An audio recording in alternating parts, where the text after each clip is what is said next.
આજે આપણે બનાવશું પાસ્તા. પાસ્તાની બધી ઓલરેડી વસ્તુ તૈયાર છે. પહેલાં ગેસ ચાલુ કર્યું, કઢાઈ મૂકીને એમાં નાખશું તેલ.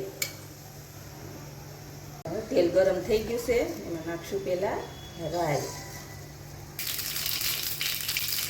થઈ ગઈ રાઈ, ફૂટી ગઈ છે. હવે નાખશું લીલી મરચી ને લસણ.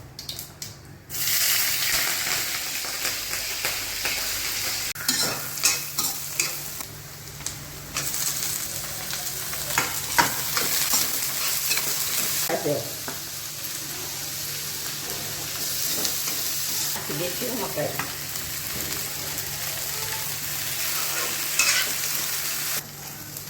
જરૂર.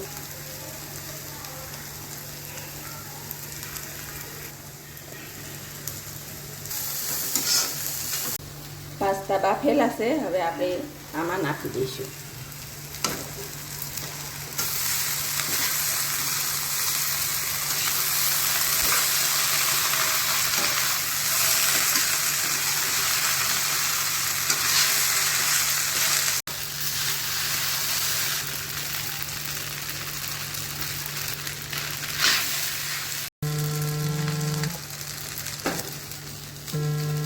આપણા પાસ્તા તૈયાર.